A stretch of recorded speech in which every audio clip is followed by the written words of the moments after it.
இந்த வீடியோவில் நம்ம எதை பற்றி பார்க்க போகிறோம்னா, பாஸ்போர்ட் அப்ளை செய்வது சம்மந்தமாக மத்திய அரசு பார்த்தீங்கன்னா தற்போது மிகவும் முக்கியமான 4 அறிவிப்புகளை வெளியிட்டுள்ளது. அது என்னென்ன என்பதை பற்றி தான் இந்த வீடியோவில் நம்ம டேட்டில் பார்க்க போகிறோம். இது சம்மந்தமாக அவங்க வெளியிட்ட அறிவிப்புன்னு சொல்லிட்டு ஒவ்வொன்றா பார்க்கலாம்.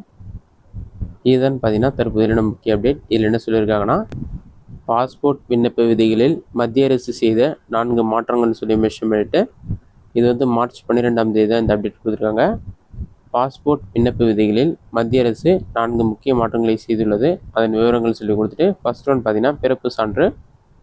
கடந்த 2023 அக்டோபர் 1ஆம் தேதிக்கு பின் பிறந்தவர்களுக்கான பிறந்த தேதி, நகராட்சி பிறப்பு மற்றும் இறப்பு பதிவாளர் அல்லது பிறப்பு மற்றும் இறப்பு பதிவு சட்டத்தின் கீழ் உள்ள அதிகாரியால் வழங்கப்பட்ட பிறப்பு சான்றிதழ் மட்டுமே சான்றாக எடுத்துக்கொள்ளப்படும் என்று கூறப்பட்டுள்ளது. அதற்கு முன் பிறந்தவர்கள் பேன் கார்டு, ஓட்டுநர் உரிமம், பள்ளி மாற்று சான்றிதழ், மெட்ரிகுலேஷன் சான்றிதழ் உள்ளிட்ட மற்ற ஆவணங்களை தொடர்ந்து பயன்படுத்தலாம் என்றும் கூறப்பட்டுள்ளது. இதுதான் வந்து முதல் அறிவிப்பு. ரெண்டாவது அறிவிப்பு என்னென்னு பார்த்தீங்கன்னா, பாஸ்போர்ட் முகவரி சம்பந்தமான அறிவிப்பு. இதுவரை பாஸ்போர்ட்டின் கடைசி பக்கத்தில் அச்சிடப்பட்டு வந்த முகவரி பாஸ்போர்ட் வைத்திருப்பவரின் பாதுகாப்பு கருதி இனி அச்சிடப்படாது.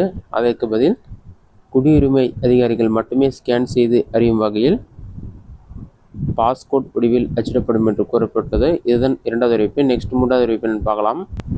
வண்ண அடையாளம். பாஸ்போர்ட்டின் வகைகளை எளிதில் அறியும் வகையில் இனி குடிமக்களுக்கு எப்போது போல நீல நிறத்திலும் அதிகாரிகளுக்கு வெள்ளை நிறத்திலும் பாஸ்போர்ட் வழங்கப்படும் என்று கூறப்பட்டுள்ளது. நெக்ஸ்ட் நான்காவது அறிவிப்பு என்னன்னு பார்த்தீங்கன்னா, பெற்றோர் பெயர் சம்பந்தமான அறிவிப்பு.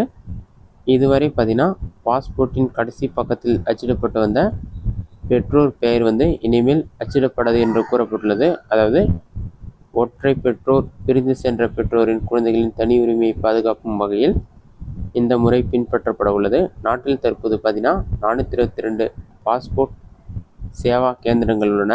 அவற்றை அடுத்து 5 ஆண்டுகளில் 600ஆக உயர்த்த மத்திய அரசு திட்டமிட்டுள்ளது. இதற்காக பார்த்தீங்கன்னா அஞ்சல் துறையுடன் வெளியுறவு அமைச்சகம் செய்திருந்த புரிந்துணர்வு ஒப்பந்தம் மேலும் 5 ஆண்டுகளுக்கு நீடிக்கப்பட்டுள்ளதாக கூறப்பட்டுள்ளது. இதுதான் வந்து பாஸ்போர்ட் சம்பந்தமாக வெளியிட முக்கியமான 4 அறிவிப்புகள். இந்த வீடியோ உங்களுக்கு யூஸ்ஃபுல்லாக நினைக்கிறேன். இந்த வீடியோ பிடிச்சிருந்தா லைக் பண்ணுங்கள். இந்த வீடியோவில் வேறு சில கமெண்ட்ஸில் கமெண்ட் பண்ணுங்கள்.